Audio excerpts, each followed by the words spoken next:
बिस्मिल्लाहिर्रहमानिर्रहीम। Prize bonds का इनाम हराम है। वजह क्या है?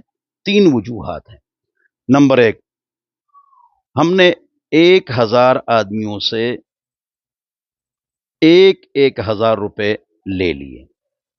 जो हमारे पास पैसे जमा हो गए वो हमने फॉरेन बैंकों में रखे, उसका सूद आया और वो सूद हमने 10 आदमियों में तकसीम कर दिया। सबका सूद था तो 10 आदमियों में तकसीम कर दिया। ये सूद है। फॉरेन कंट्रीज के बैंकों का सूदी पैसा जो सबके पैसों पर आया था, और या अपने बैंकों में रख लेते हैं तो वो भी सूद है। अगर हम इस जो 1 करोड़ रुपए गोया के हमारे पास जमा हो गए और उस पर हलाल तय्यब कारोबार करे, जायज सही, तब भी हराम है। क्यों? सबके पैसों पर मुनाफा हुआ हलाल तो सबको दे दो, तो 10 आदमियों को क्यों देते हो बाकियों के पैसे? लिहाजा तीन वजूहात से ये क्या है, ये हराम है और नाजायज है।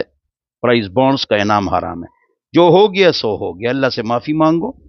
और इनाम निकला है, थोड़ा थोड़ा सदका करो। बहन भाई, चचा मामू, कजन, ससुर, सास, बहू, दामाद, फूफी, खाला, उनको आप ज़कात भी दे सकते हैं। और इस तरह हराम पैसा जिसका मालिक मालूम न हो वो भी आप उनको दे सकते हैं।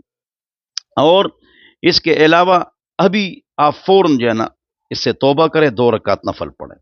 इनाम निकल आया है तो छोड़ो मत, वो किसी गरीब को दे दो, वो खुद खा जाते हैं। गरीब को दे दो, लेकिन इससे तौबा करो। अल्लाह ताला मुझे और आप हजरात को हर किस्म के गुनाह से महफूज फरमाए, इसलिए कि गुनाहों की वजह से परेशानी आती है। अल्लाह हम सबको समझ अता फरमाए। वस्सलाम।